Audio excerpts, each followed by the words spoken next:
Manaso deho geho jo kichumo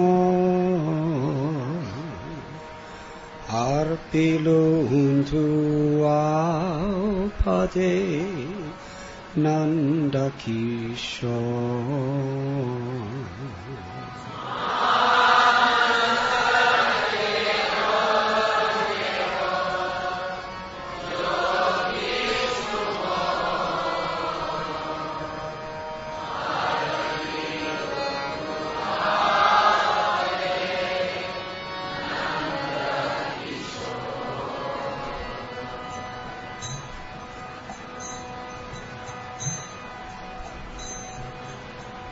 Manaso deho geho jo kichumo arpilutu apade nandakisho.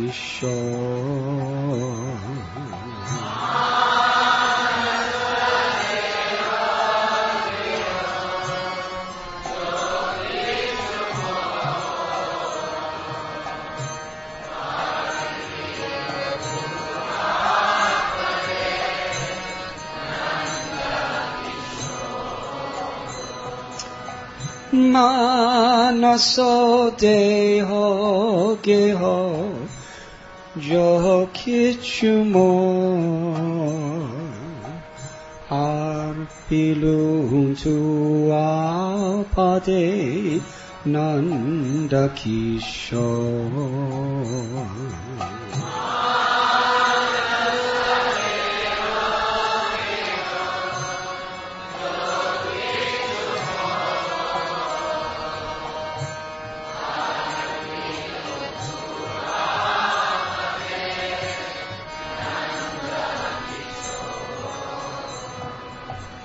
Sampade vipade jivane marane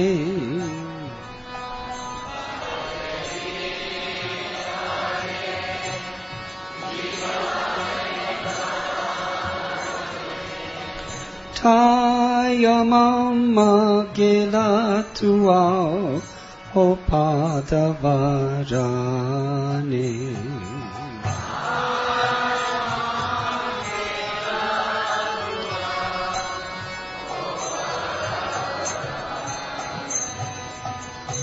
Marobira kobi jo icha toha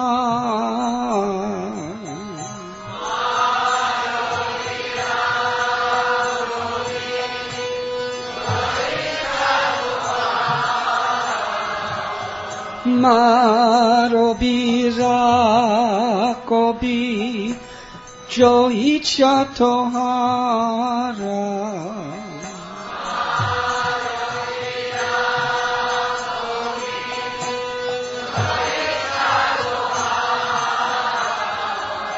Nityata saprati tuva adhikara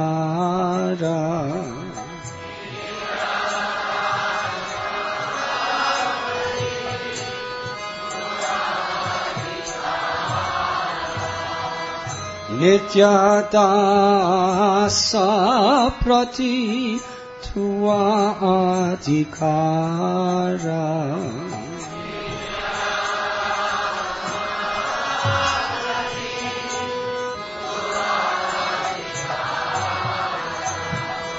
Manaso deho geho jo kichumo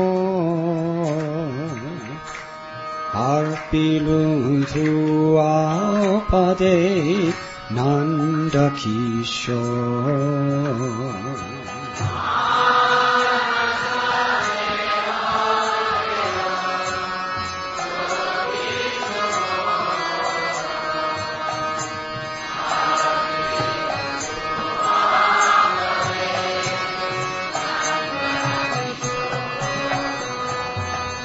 Janma বিময় ইচ্ছা জাদিত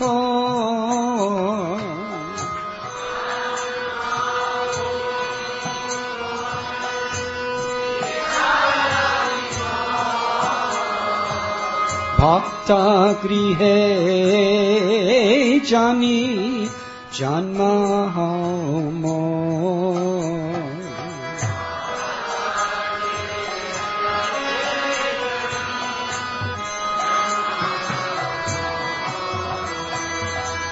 মানস দেহ কেহ যহ কিছু পিলুয়া পদে নন্দ কিশোর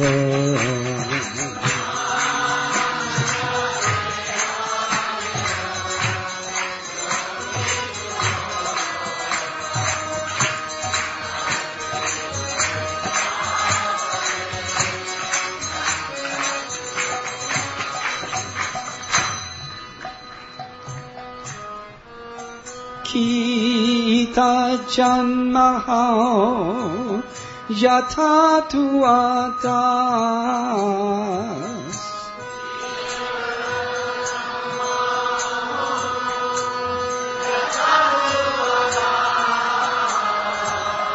Bahir mukha brahma janme nahiya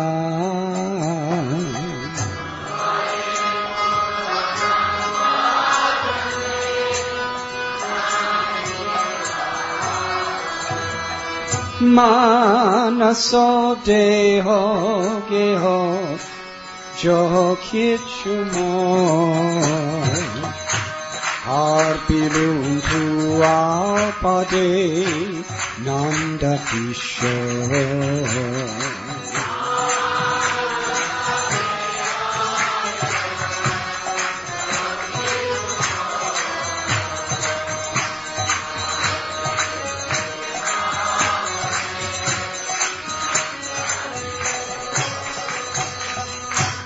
Bhakti mukti spriha dihina je bhakta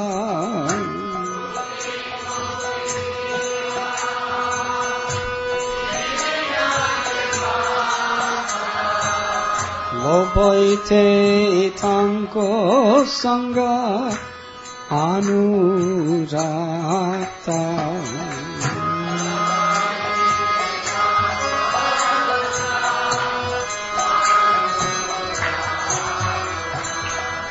মানস দেহ কেহ যহ কিছু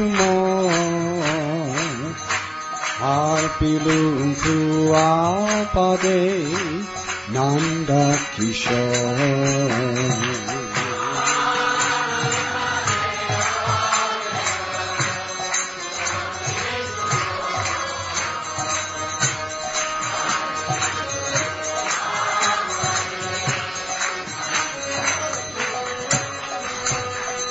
Janaka janani doyita tonai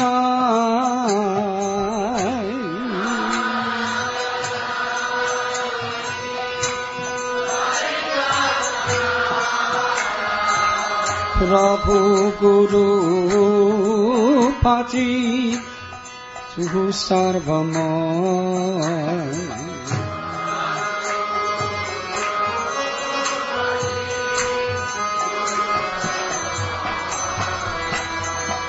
মানস দেহ কেহ যহ কিছু আর পিলু ভুয়া পদে নন্দ কিশোর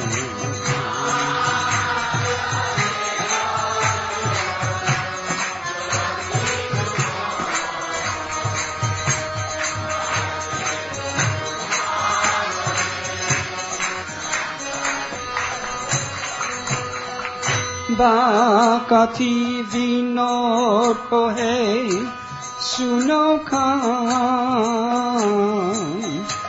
Radhanath tun আমার পরাণ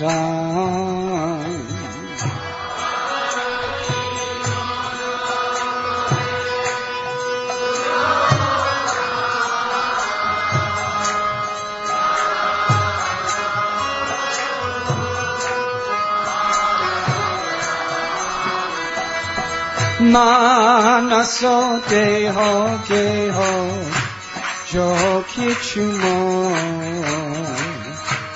আর পিলুম ভুয়া পারে নন্দা কিশোর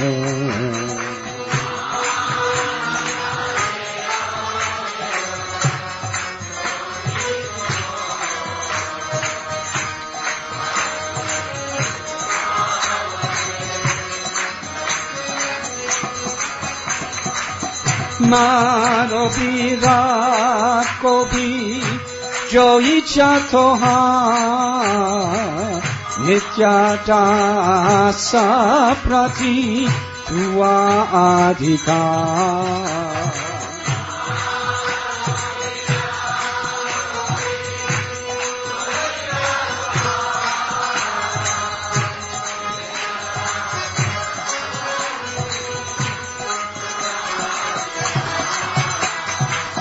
মারবীরা কবি জয়ী চাতহারা নিত্যাদাসা প্রতি তুয়া অধিকার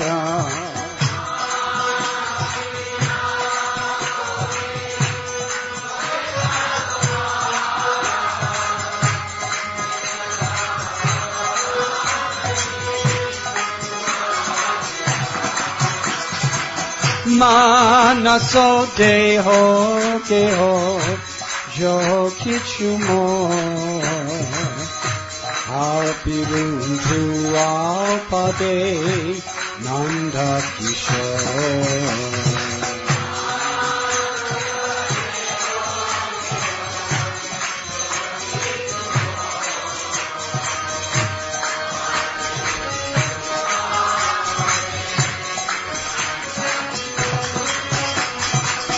মানস দেহ গেহ যকিছু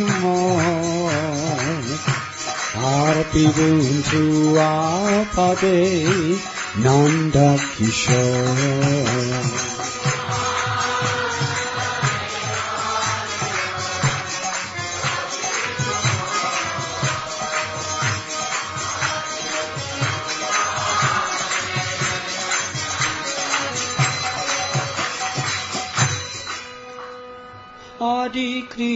Hare Krishna, Krishna Krishna, Hare Hare, Hare Rama, Rama Rama, Hare Hare.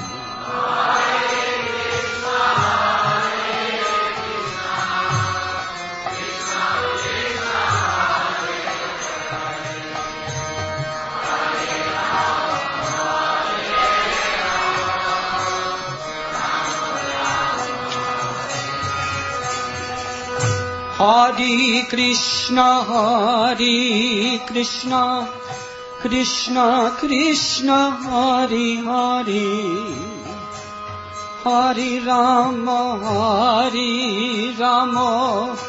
Rama Rama, Hare Hare.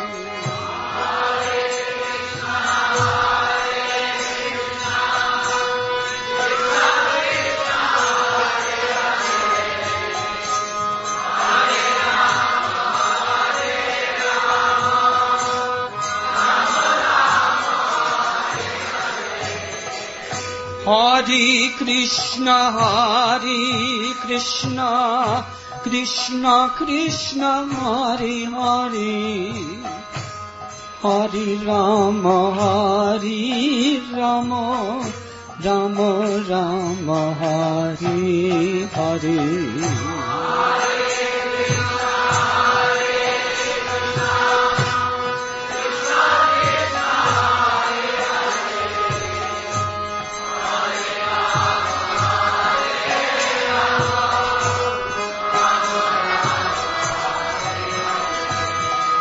Hare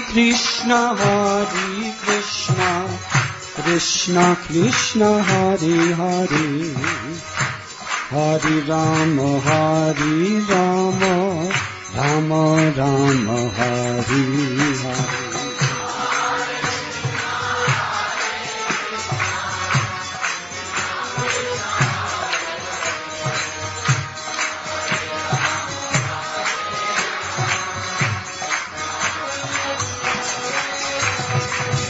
Hare Krishna, Krishna Krishna, Hare Hare, Hare Rama, Rama Rama, Hare Hare.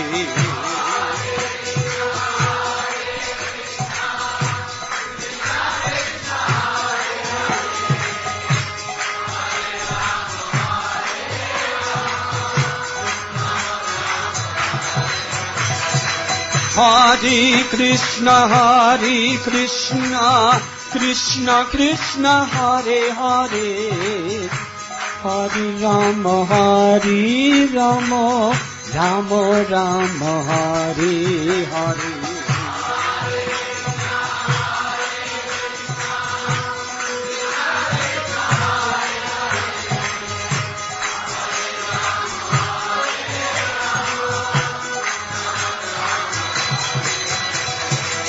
Hare Krishna, Krishna Krishna, Hare Hare, Hare Rama, Rama Rama, Hare Hare. Everybody, louder please.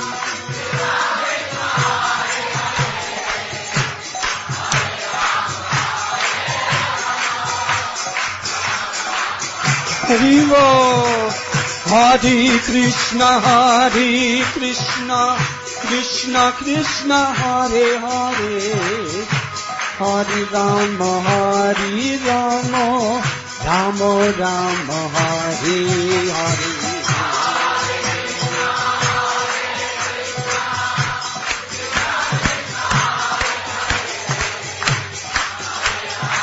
Haribo.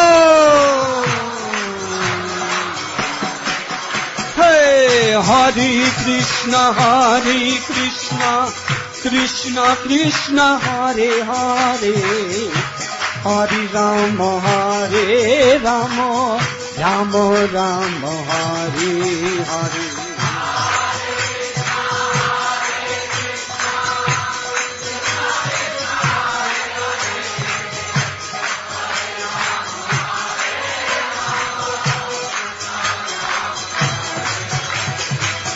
Hare Krishna,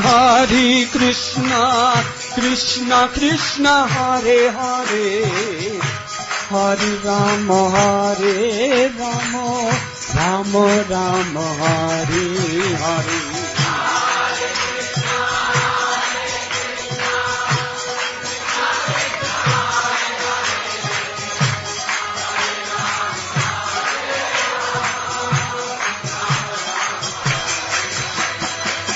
Hare Krishna,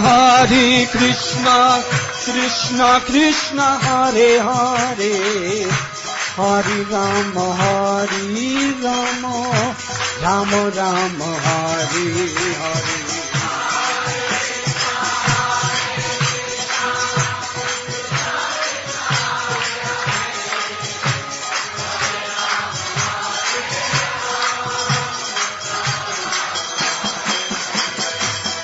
Hare Krishna,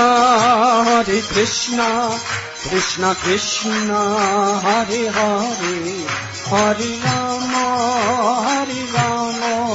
Rama Rama, Hare Hare.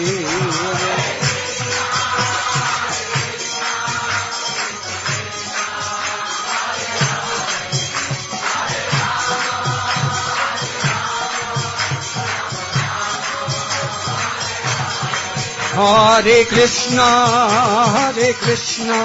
Krishna Krishna, Hare Hare, Hare Rama, Rama Rama, Hare Hare.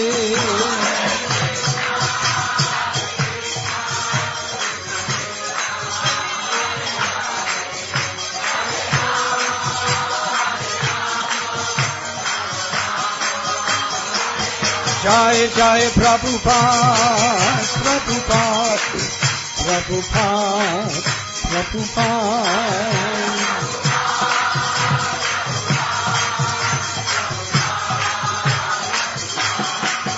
Gurudev, Gurudev, Gurudev, Gurudev.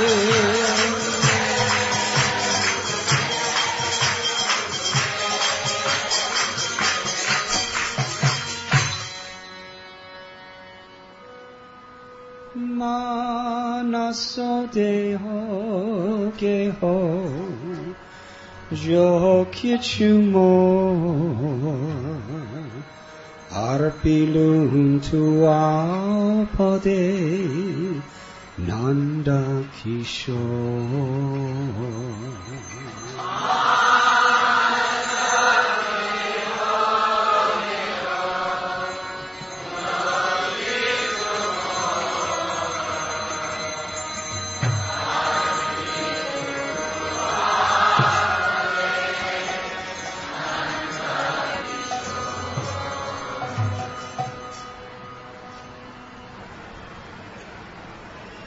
Mind, body, and family, whatever may be mine, I have surrendered at your lotus feet, O youthful son of Nanda.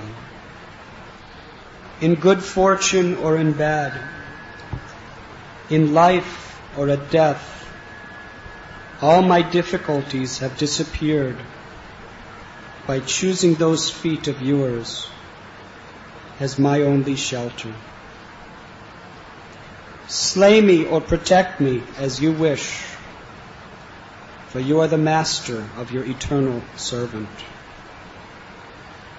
If it is your will that I be born again, then may it be in the home of your devotee.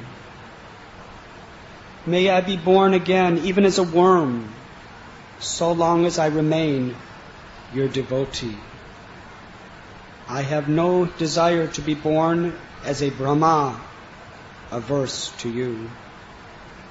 I yearn for the company of that devotee who is completely devoid of all desire for worldly enjoyment or liberation. Father, mother, lover, son, Lord, preceptor, and husband, you are everything to me. Thakur Bhakti Vinod says, O Kana, please hear me. O Lord of Radha, you are my life and soul.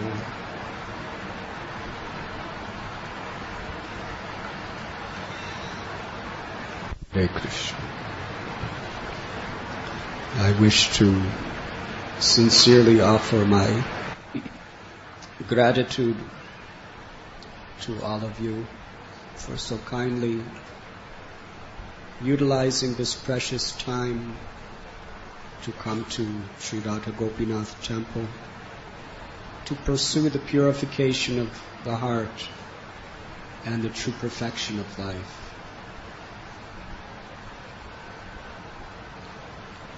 We have sung this deeply meaningful song of Srila Thakur Bhaktivinoda, wherein he is teaching us the practical application of true surrender to the mercy of the Lord. He is offering his body, mind, home, wealth, life, family, everything in the service of the Lord. He is not concerned with either good fortune or bad fortune, or even life or death. For all difficulties disappear by choosing to take shelter of the Lord's lotus feet. Slay me or protect me as you wish, for you are the master and I am your eternal servant.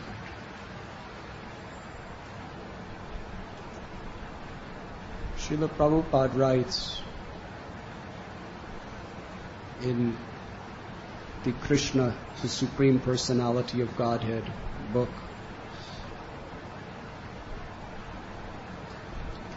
one's greatness has to be estimated by how one tolerates provoking situations.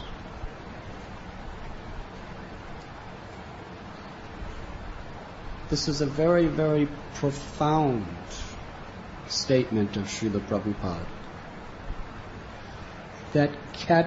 that gives us a true perspective of who is great. Not one who has beautiful bodily features, not one who can perform excellent dramatic performances or sing melodiously with a very enchanting voice. Greatness is not to be estimated by one's money, influence, or power. One's greatness is not to be estimated by one's physical strength or athletic abilities. One's greatness has to be estimated according to how one is able to tolerate provoking situations. Provoking means very difficult situations.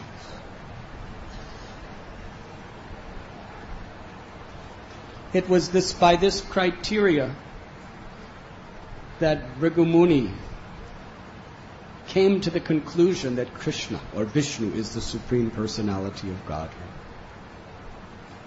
Srimad Bhagavatam explains the story that on the banks of the river Saraswati, great self-realized, learned, and austere sages were meeting together, discussing the Puranas. Some of the Puranas describe Brahma as the greatest, others as Shiva as the greatest, and others as Vishnu as the greatest. Because the different Puranas are for different levels of consciousness according to particular types of people's conditionings. Traigunya Vishaya Veda, Nistraigunya Bhavarjuna. Krishna describes that the Vedas mainly deal with the three modes of material nature. The Vedic literatures, and for that matter, most all scriptures throughout the world in history, are dealing with people who are deeply entrenched in the modes of material nature and trying to elevate their consciousness to a higher level. But ultimately, what is the essence? What is the perfection? What is the goal that all the scriptures are describing? Very few people understand or pursue that. So who is actually the greatest? Brahma, Vishnu, or Shiva? Amongst them, they decided the most qualified of all, the mind-born son of Brahma, Bhrigu Muni, should test them and bring to them his final conclusion. Bhrigu Muni, he knew how to test someone's greatness by provoking them to see if they get angry. Hare Krishna. So first he went to Lord Brahma in Brahma Loka. Now Bhrigu Muni is the son of Brahma. It is the etiquette in any civilized society that when a son comes before the father, especially after being away for a long time, he offers respects and speaks words of praise. So Brahma was so happy to see Bhrigu Muni. And he explained how happy he was to see, "My son, you have come." Bhrigu Muni stood there like a statue, did not offer any respect, did not speak a single word. Lord Brahma, seeing the offensive mentality of his son, who he trained so well, he became overcome with anger. He was fuming inside. But because of the power of Brahma's discrimination, he somehow or other justified, this is my son. Whatever offense he makes, I must tolerate it. But he was very angry. It is explained by the Acharyas how Brahma was able to somehow or other control himself from attacking Bhrigu Muni. That just as water evolves from the element of fire, that same water is what is used to extinguish fire.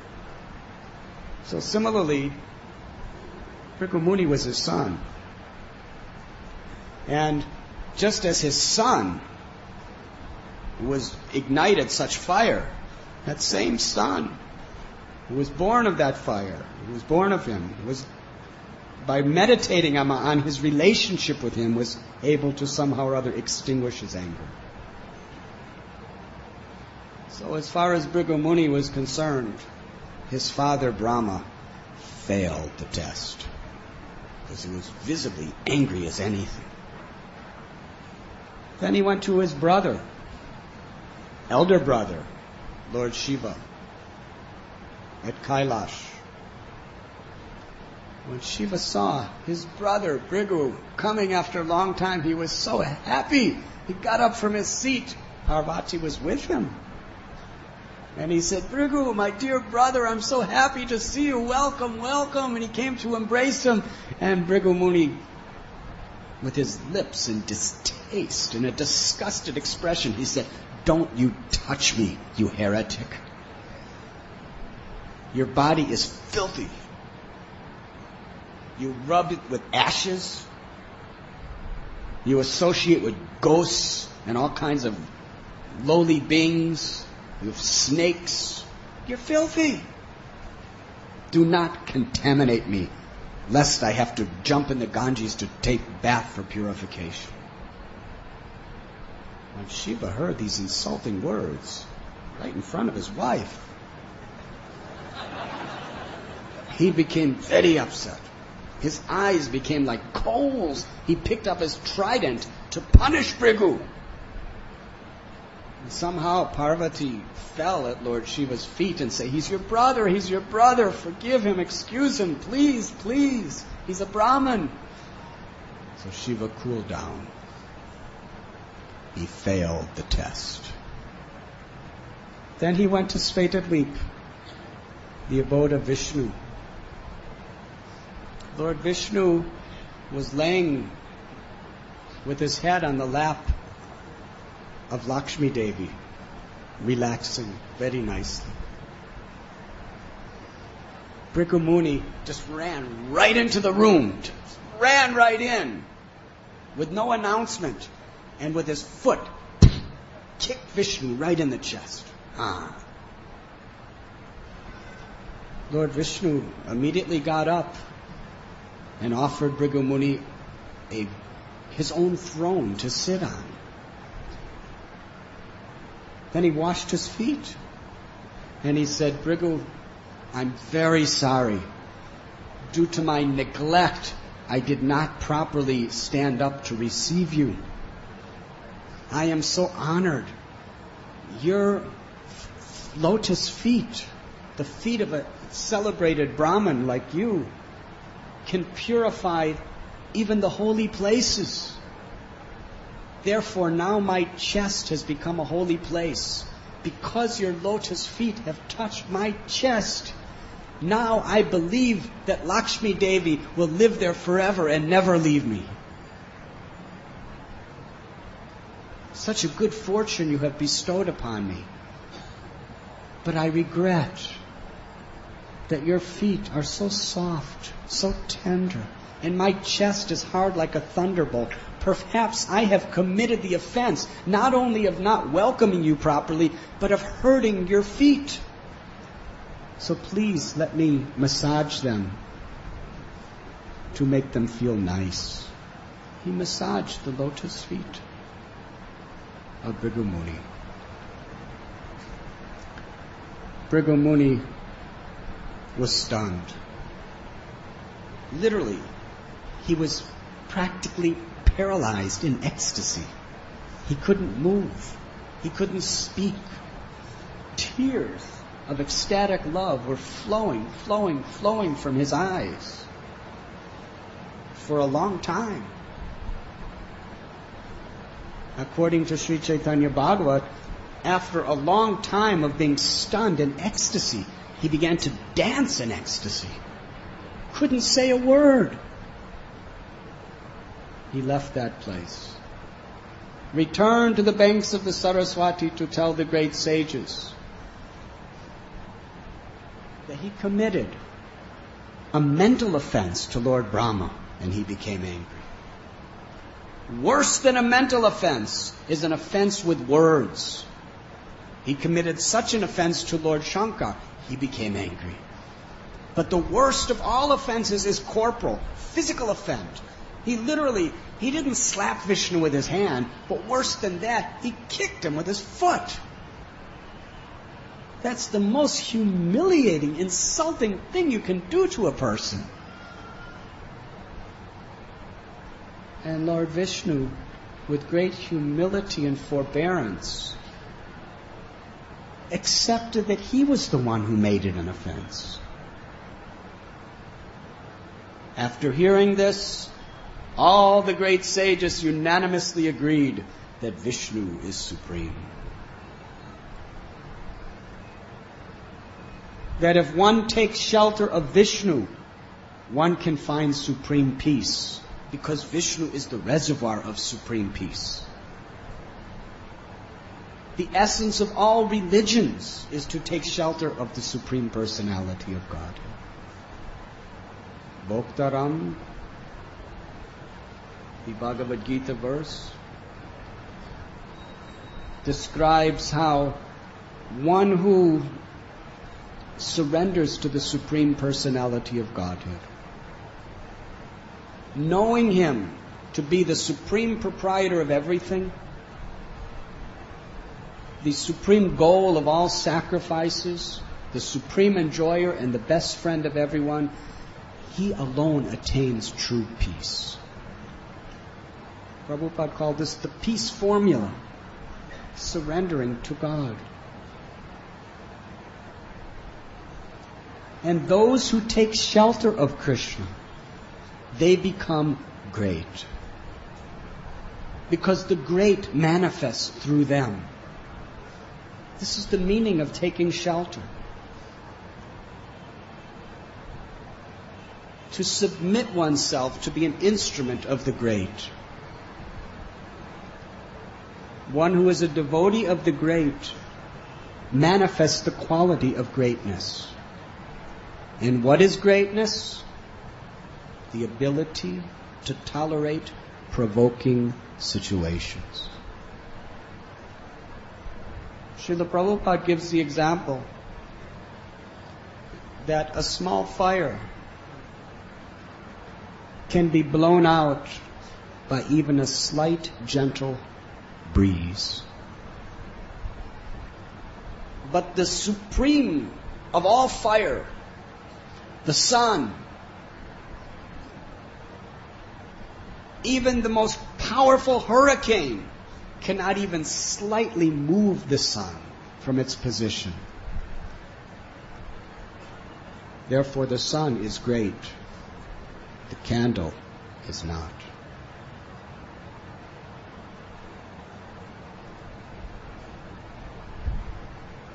It is provoking situations that not only test our realization in Krishna consciousness, but it is those same provoking situations that give us the opportunity to become great. And we find in the Holy Scriptures, this is a continuous theme. The graphic difference between a great person and a person who is not great. Especially in regard to the enemy of anger. Kama esha, krodha esha, rajoguna samudbhava. Krishna explains in Bhagavad Gita that the great symbol of sin is lust. When there is lust within the heart, it is transformed into wrath. Lust means the desire to enjoy. There is gross enjoyment and subtle enjoyment. When a provoking situation really is that which interferes with our desire to enjoy. Either enjoy the facilities of this world through our senses, or to enjoy profit, adoration, or distinction.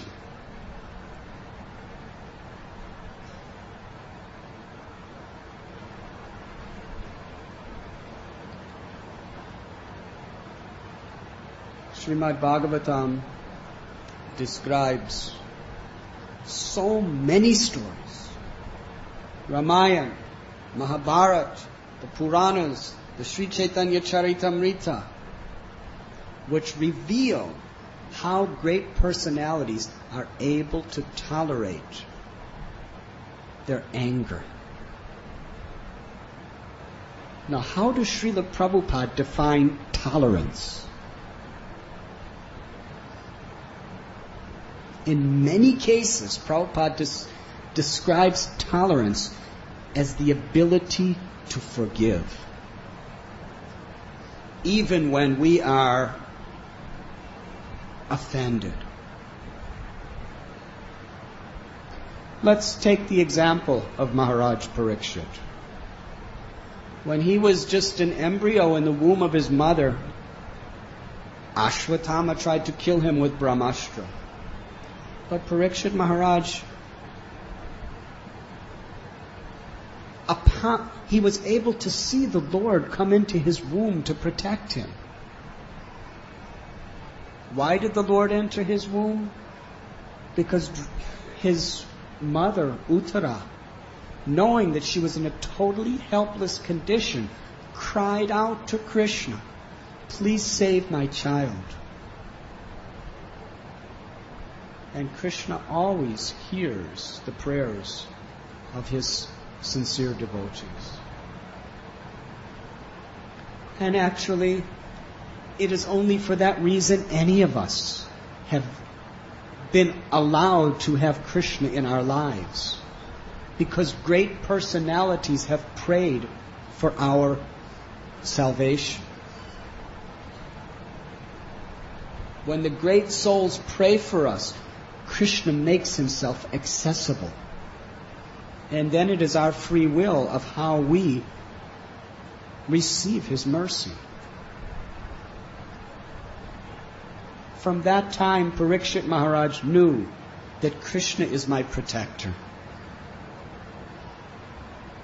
Sutta Goswami described to the sages of Naimisharanya how incredibly compassionate Parikshit Maharaj was as the king of the world. And his super glorious deeds. They wanted to know more and more and more about this great king.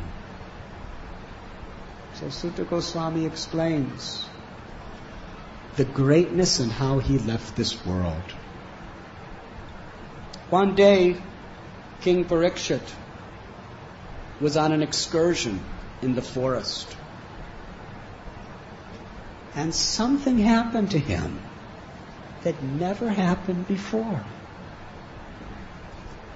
He was attacked with unbearable thirst. Some of you may know what it is like when you have unbearable thirst. You'll give anything for a little water. Nothing else can satisfy you. If someone gives you ornaments, nice car, beautiful garments, a throne to sit on, beautiful people to associate with. It cannot touch your heart as long as you're just suffering thirst. You must have water. You can't enjoy anything else until you attain water. So Parikshit Maharaj was hunting for water. He came to the hermitage of the great sage Samik Rishi, who was sitting in a state of samadhi, meditating on the Lord. Parikshit Maharaj asked him for water. Now, Samik Rishi was a Brahmin, but Parikshit Maharaj is the emperor of the entire planet Earth. There should have been, by natural etiquette, at least an offering of a sitting place and water. But Samik Rishi was so much in another world of meditation, he did not take note that the king had come. So King Parikshit was overcome by the Yogamaya potency of the Lord. Although he was such a tolerant and great person who could control all of his mind and senses to a perfect degree, somehow or other, the Lord covered him over and put a little bit of desire within his heart to avenge the Rishi. As he was leaving the house with his bow, he picked up a dead serpent and placed it on the shoulder of Samik Rishi. Very, very tiny offense. And he left. But because he was a great king, as the Yogamaya potency of the Lord kind of wore off, King Parikshit felt terribly guilty. What have I done? Why have I done this? Meanwhile, the son of Samik Rishi, he was inexperienced, immature, and very, very puffed up. Because he was a Brahmin. He was the son of a powerful Brahmin. And he was trained in such a way that he had Brahminical powers. Because he had these opulences of knowledge and power, he became proud. Kali had already been punished and subdued by Maharaj Parikshit. He was looking for some way to overcome the earth. But there was no possibility. The only places Parikshit Maharaj gave him to rule was where there was illicit sex, intoxication, gambling, and meat eating, or where there was too much hoarding of wealth. But Parikshit Maharaj was such a pure devotee and such a wonderful example. He was like the father of all human society. Therefore, there was no such illicit activities. Therefore, Kali was stranded without any powers to affect anyone. But he saw in this little boy, Shringi, false pride. Proud of his knowledge and his powers. Kali understood, this is the way I will enter into this little crack, and through this crack I will conquer the world.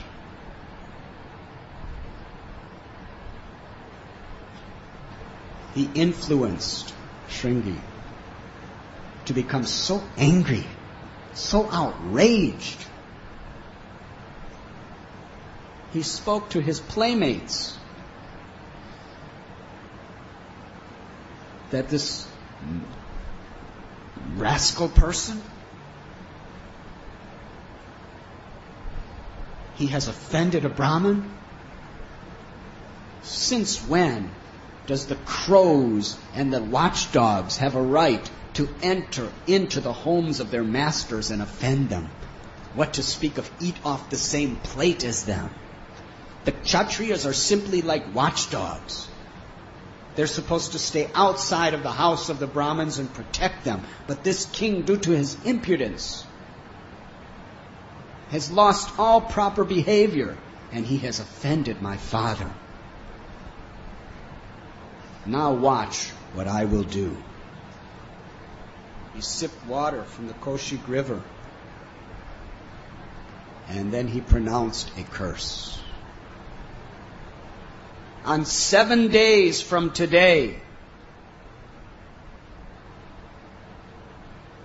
this low-class person in the guise of a king will meet his death by the snake bird Takshaka. I proclaim this curse.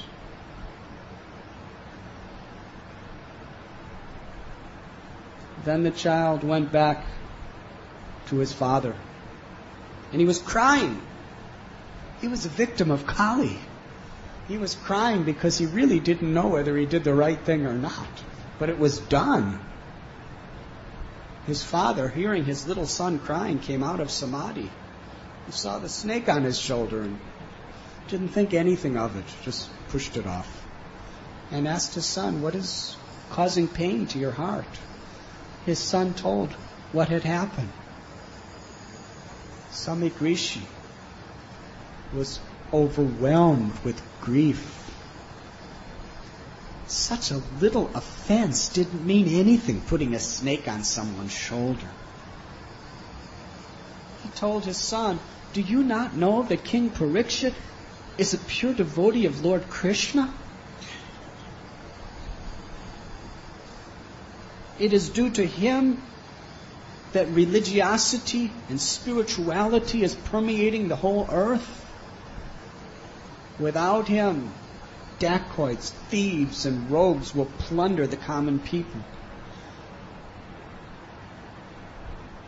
He knew what was in store in the age of Kali.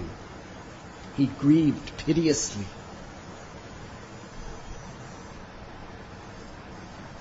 And then he prayed. He prayed to the Supreme Personality of Godhead to forgive his son for this horrible offense. Meanwhile, King Parikshit was in his palace, and he was thinking in his mind that I have committed an offense. Let whatever reaction is meant for me come now.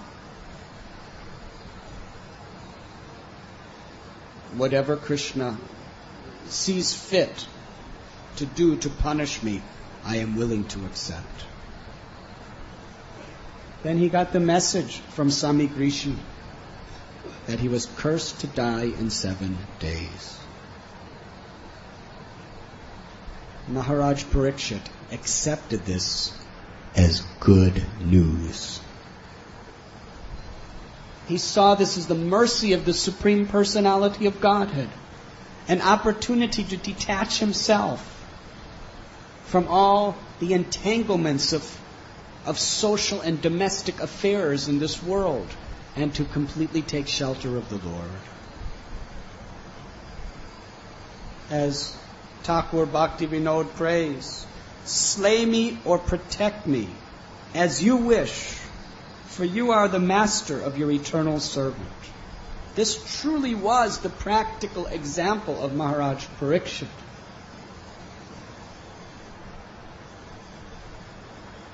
He left his home and sat on the banks of the Ganges to meditate on the Supreme Personality of Godhead, fasting until death. Seeing the great king with such a grateful heart,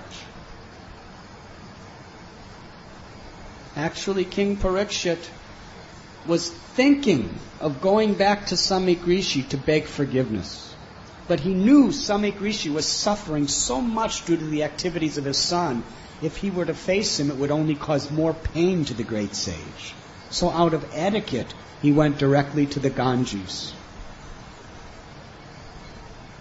Great sages and rishis from all over, they all came to assemble there. They wanted to be there to serve the king till that last moment. King Parikshit humbly bowed down to each of the sages and Brahmins as they appeared. And to each one, he presented what was his decision. I have vowed to fast till death, simply hearing the glories of the Supreme Personality of Godhead. Do I have your blessings? Is this the right thing for me to do? Although he was king of the world, he had no pride. He knew that any decision is not auspicious without the confirmation and blessings of great souls. He would not act independently.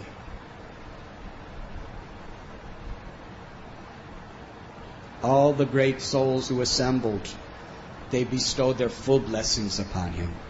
They confirmed that, yes, this is a glorious thing you are about to do, and we will be here with you until you leave this world. Then Parikshit Maharaj, with folded palms and lowered head of humility, asked two questions of the great sages.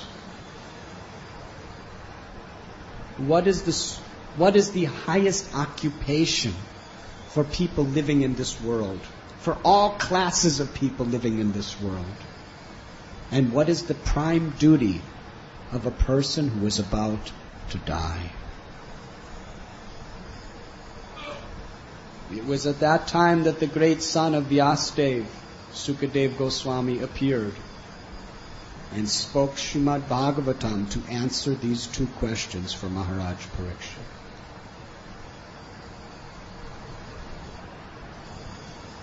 An example.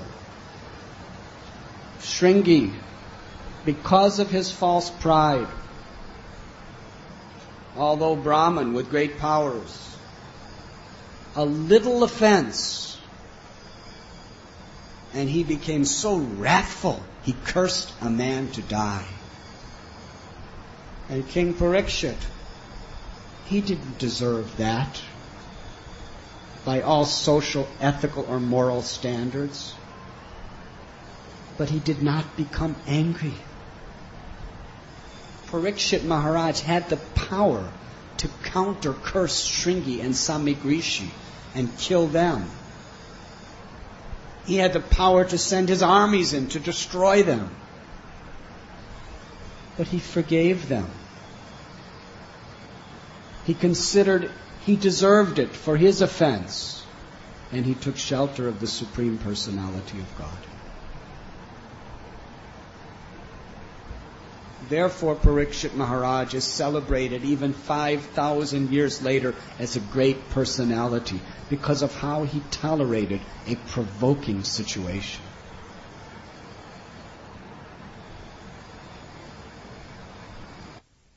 The story of Ambarish Maharaj. He didn't even commit an offense to Durvasa Muni. At Madhuban, on bank of Jamuna, in Brajbhumi, Ambarish Maharaj was performing a whole year Ekadasi fast. And it was just the time to break the fast. This was in a previous yuga, where all these technicalities were very, very important to observe. So just at that moment, when he had to break the fast, Durvasa Muni comes to his house. And he receives him with so much affection. Durvasa Muni's, I want to take bath, then I will come for prasad. While he was in bath, the Brahmins told Ambarish, if you don't break your fast now, all the good effects for yourself and for the whole world will be nullified. So with their permission, he took little Charanamrit, a drop of water that washed the feet of the Lord. Because according to the scriptures, drinking Charanamrit is simultaneously breaking fast and not breaking fast. He took a drop of Charanamrit. Durvasa Muni is so powerful, he knew it. How did he know? He was such an accomplished yogi. But due to some pride in his heart, he was outraged. He drank Charanamrit before feeding me? Directly, with thunderous anger, he approached Ambarish and began to blaspheme him with horrible words, then created a monstrous fiery demon to kill Ambarish. Ambarish Maharaj did not even try to defend himself. He just offered his respectful obeisances to the Supreme Personality of Godhead. Slay me or protect me, as you wish. You are the master and I am your eternal servant. In that spirit, Ambarish Maharaj simply accepted the Lord's mercy in whatever way it came. Thus the Lord, who always protects his devotees, sent Sudarshan, who killed the fiery demon and attacked Durvasa Muni, who fled. He ran, he flew, he went to Indraloka, to Brahmaloka. Brahma said, it is Vishnu's chakra, I cannot help you. He went to Shiva Loka. He's an expansion of Shiva. Shiva said, it is Vishnu's chakra, I cannot help you. He went to Vaikuntha Loka. That was his power. And Vishnu said, you offended my devotee, I cannot help you. My devotees have given their lives to me, therefore I give my life to my devotees. My devotee is always thinking of me, I'm always thinking of my devotee. My devotee sacrifices everything for me, I will sacrifice everything for my devotee. Your only salvation is to fall at the feet and get the mercy of Ambarish. Durvasa Muni came back to Madhuban, where Ambarish was still standing, waiting to serve his guest prasad. 1 full year had passed. He did not eat anything that whole year because his guest had not yet eaten his prasad. Durvasa Muni came falling at his feet while Sudarshan Chakra was still right behind him, begging forgiveness. Ambarish Maharaj prayed to Sudarshan Chakra, the all-auspicious servant of the Lord, to be merciful. He prayed to the Lord to forgive Durvasa Muni. Ambarish Maharaj considered, due to his offense, Durvasa Muni didn't eat for 1 year, and sat him down and served him with such love and respect. Another example. A slight offense to Durvasa, and he was a victim of anger. A horrible, terrible offense to Ambarish, and he simply took shelter of the Lord, tolerated his mind and senses, and gave forgiveness to to Durvasa. The story of Gopal Chapala, who tried to ruin the reputation of Srivas Thakur by putting all tantric paraphernalia for worship in front of his house so that the whole Navadvip would think that Srivas was actually a tantric, materialistic person. Therefore, all these kirtans going on in his house must be obscene, sinful, immoral. Srivas Thakur came out of his house and saw all this, called all the people of Navadvip and said, "It has been exposed that I am actually a tantric worshipper of Durga." But nobody believed him. Rather, they cleaned with cow dung and made everything nice. He did not seek revenge. He saw it as the mercy of the Lord. Param drisvani vartate. Srila Prabhupada explains what it means to experience a higher taste. To see within material nature the merciful hand of Krishna. Nothing happens by chance. If we look for the spiritual energy, if we look for the mercy of the Lord, that is what we will find everywhere, in all circumstances. But the only way we can do that is if we're actually and sincerely trying to be humble. Haridas Thakur is another prime example. They beat him in 22 marketplaces. And how did he react to the people blaspheming him and beating him and sentencing him to torture and death? He was praying to the Lord to forgive them. Another example is Prahlad. What was Prahlad's offense to Hiranyakashipu? He was respectful to his father. He honored his father. He offered his obeisances. He spoke sweet, polite words. He was a perfect, obedient son in every respect except he was honest that he loved Krishna. That's all.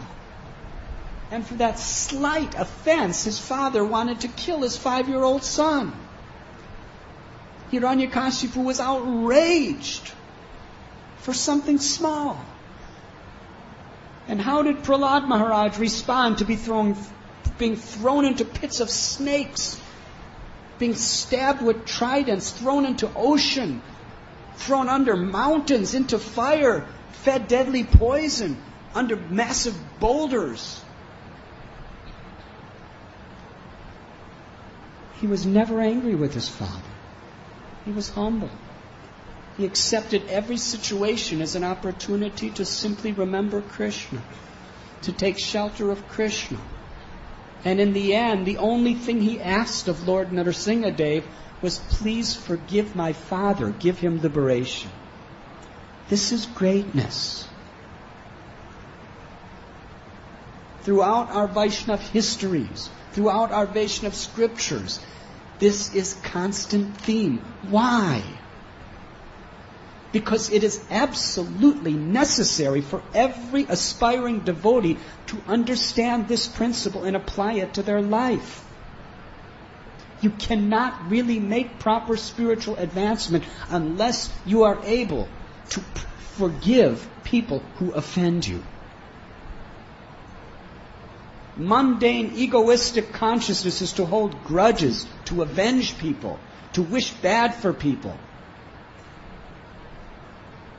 Certainly, if someone offends the Lord or his devotees, we should protect.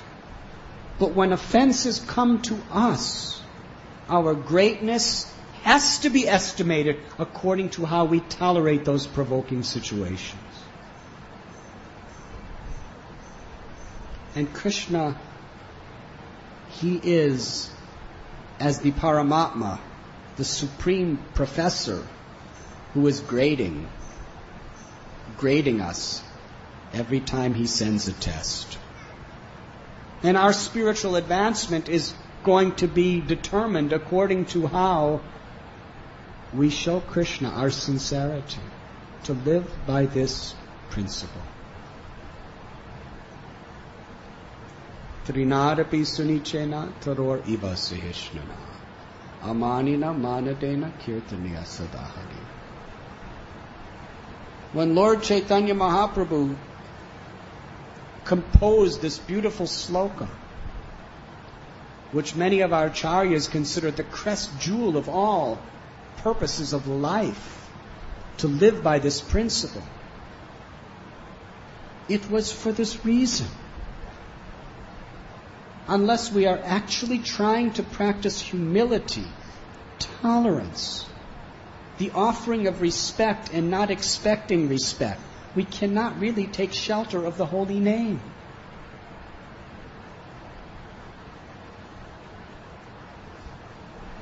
Therefore,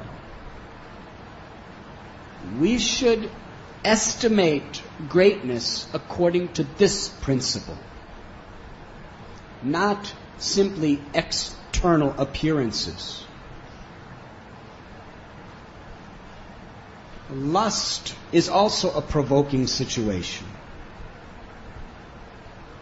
Haridas Thakur was presented all the enjoyments of this world by Maya Devi herself in the form of a beautiful woman. But he tolerated that provoking situation. He maintained the sanctity of his vows. He took shelter of Krishna in his holy name. Therefore, he is considered a great personality.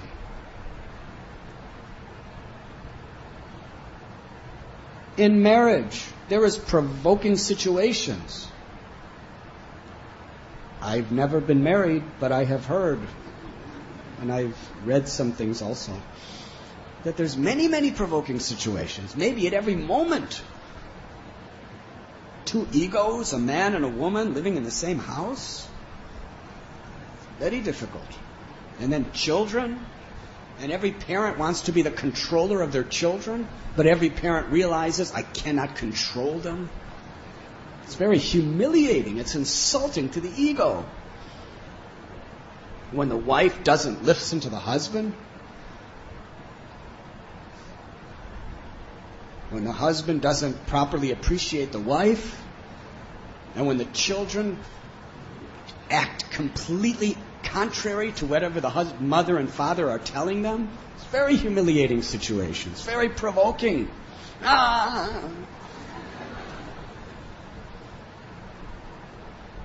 What is your greatness? How you can tolerate those provoking situations. And today, there's so little greatness on any level in this world. What to speak of spiritually, but even moral.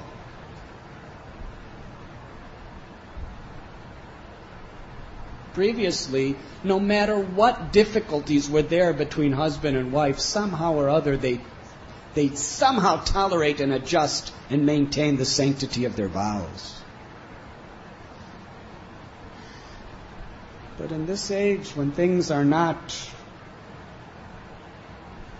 conducive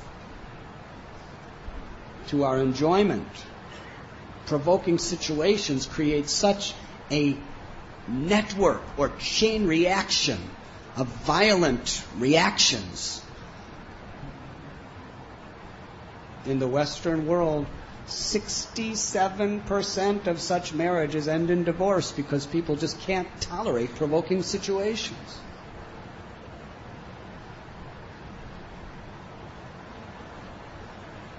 Tolerance means to be forbearing and to be forgiving.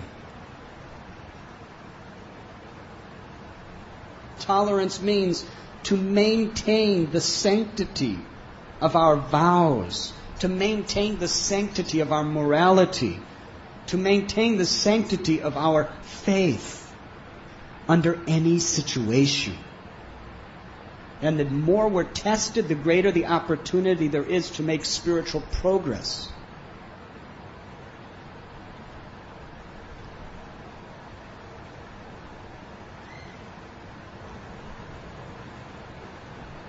Sometimes when we become very expert at anything, we become proud. And that pride builds a certain estimation of ourselves within our own minds. And when people do not respect us according to what we think we expect, our mind burns like fire.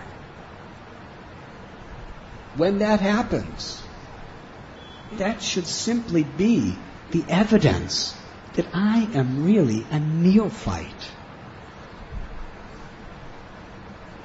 I haven't understood. I must really, really work hard to purify myself. A great personality considers himself or herself to be the servant of the servant of the servant.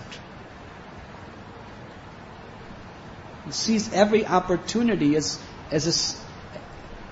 every situation as an opportunity to take shelter of the Lord, not take shelter of material solutions to our problems. Durvas Muni, Shringi, Gopal Chapala, all these personalities, Hiranyakashipu, they tried to find material solutions to what they considered a provoking situation.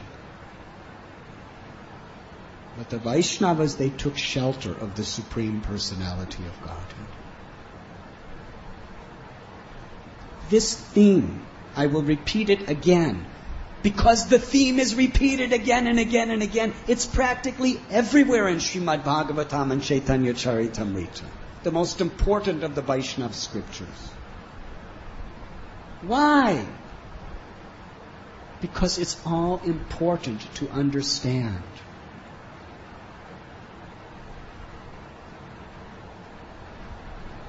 Making spiritual progress is like fighting a battle against Maya. And there's going to be so many battles that come before us in this war.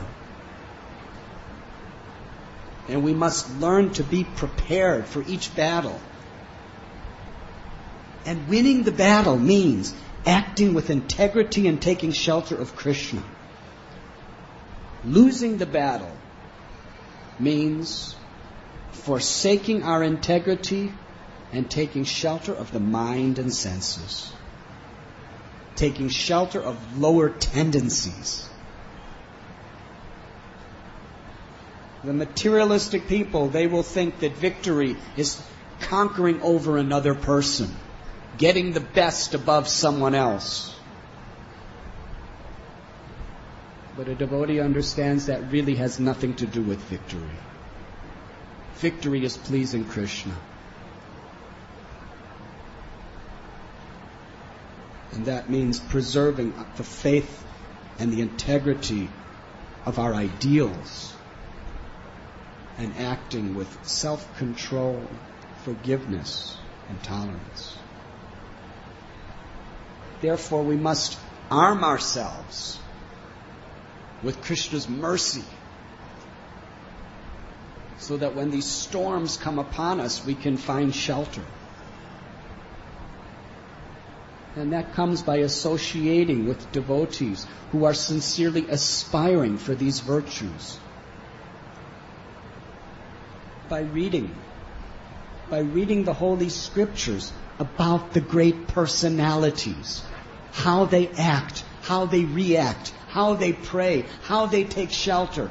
That is my aspiration. And then when situations come upon our life, we follow in the footsteps of the great souls. Because we know who is great and what is great. We must learn to take shelter of the Lord.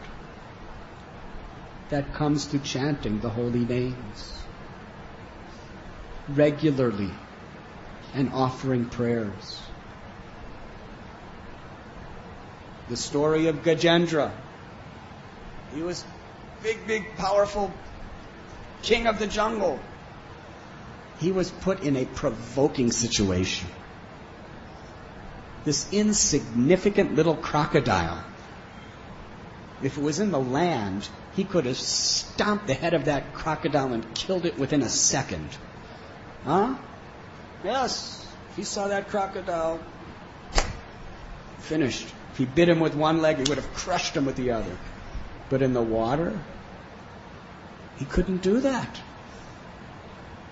The water is the crocodile's abode. In the water, crocodile is king. And the land, Gajendra was king.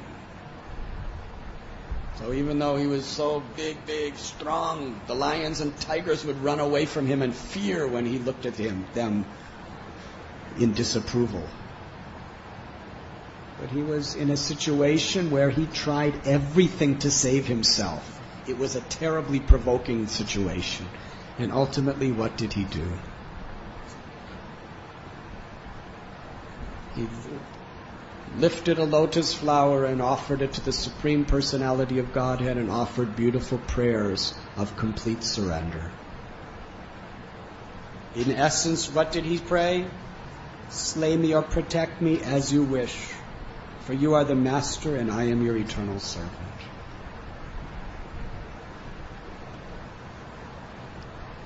Every day we sit down to chant japa. Every day we come to pray and worship the deity. We are practicing to take shelter of the Lord. We are practicing to take shelter of the name of the Lord. Bhaktivinoda Thakur, in another prayer, he tells us that I have seen and considered all the worlds, and my conclusion is, Krishna, your name is my only salvation.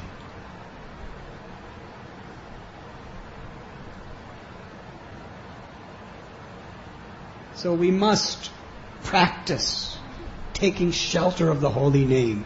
Practice hearing about the great souls and their devotion to the Lord.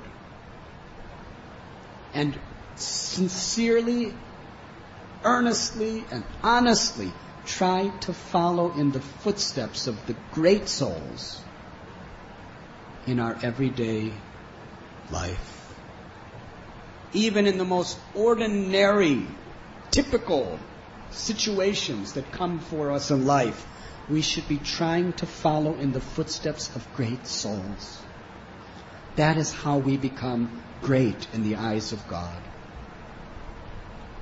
And then when the tests come, and they will come, when we are provoked with greed, we want to accumulate more and more and more and more and more, and we want to use that greed according to our own whimsical, independent desires. That's provocation of Maya. We understand that this money belongs to God. It's a test that my mind and senses are telling me to use it for some other purpose. It should be used in harmony with the will of God, with the blessings of the great souls. Greed is a provocation. Anger is one of the worst provocations. Lust, envy, pride, illusion. These 6 enemies within the mind will provoke us in various ways in our life. Tamstatiksha Bharata. We must learn to tolerate them without being disturbed, without letting them disturb the integrity of the ideals that we are living for. And that is possible. Tate nukampam susamikshamano bunjana evatmi kritam vipaka. That when the tests come into our life with folded hands, we gratefully accept them as the mercy of the Lord and thank Krishna. Offer obeisances to Krishna. Recently I was in Italy, and one nice lady, she was there. She's dying of severe cancer. It's already spread all over her body. And yet, she just comes to the programs smiling, chanting, whatever possibility she can. She dances. She looks happier than anyone else in the room. And all the devotees are happy. She's so happy looking. She's so grateful. She's so grateful. Devotees are praying for her. I spoke to her. She said, how lucky, how fortunate I am. There's people who are praying for me. If I didn't have this disease, they wouldn't be praying for me. What a great fortune. What a great blessing. She wasn't attached to living or dying. She was simply attached to accepting Krishna's mercy with a grateful heart. This is the reality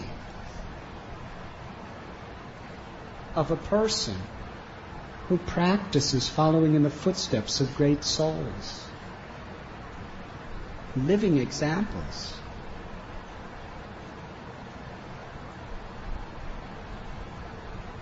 So let us try to follow in the footsteps of those who are great.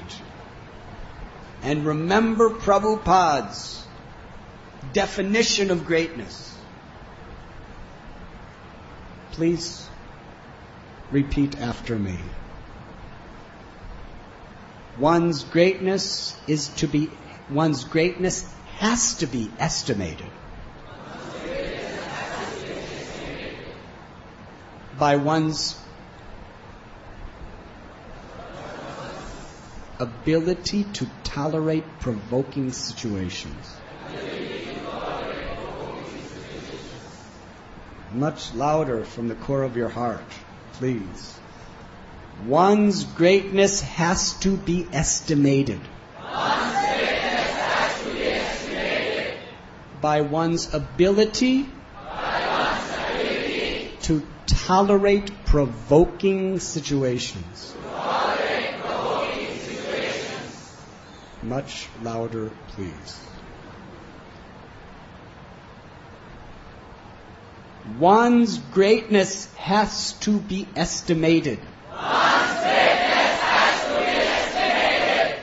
By one's ability to tolerate provoking situations. Much louder, please. Especially emphasize provoking. One's greatness has to be estimated. By one's ability to tolerate provoking situations.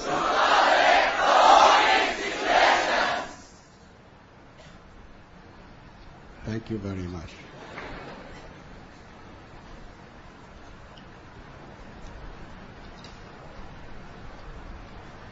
Is there any questions?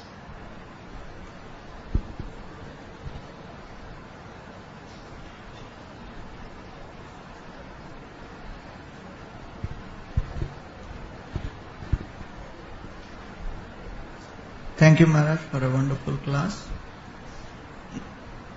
At a practical level, when we are engaging in some service and we have to organize or conduct some event, and many things have to be done at a short time, and many devotees have to be engaged in service. And so in such cases, because the pressure is very high, and considering the consequences of what will happen if there is a mistake, so sometimes one may flare up when something doesn't happen as you have told someone to do, and so many other devotees will be affected by that. So in such cases, what is the practical advice? How to keep one's cool?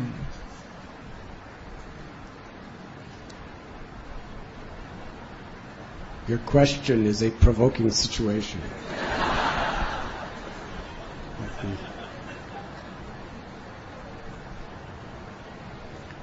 When we are trying to serve the Vaishnavas and we become excited, sometimes overexcited, in trying under the pressure of our service.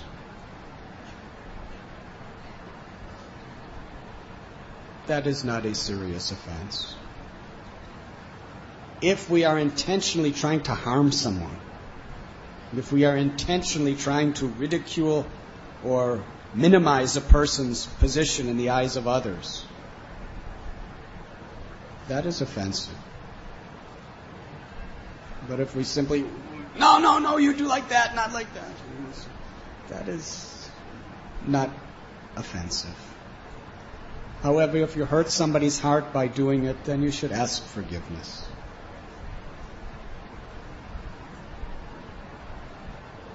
But the provoking situations is when we are offended, when we are insulted,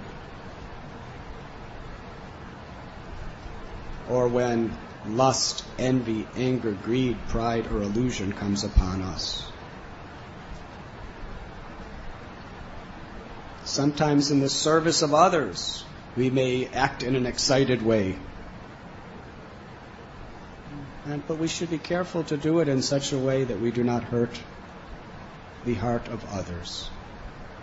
And if we do, we should ask forgiveness. But that is not offensive. Offenses is when you deliberately try to avenge someone for what they have done to you. Or when we give in to our lower nature. Does that answer your question?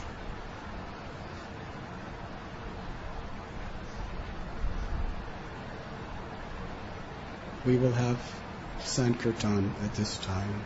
Please, everyone, dance very blissfully and chant the holy names for the pleasure of Sri Radha Gopinath.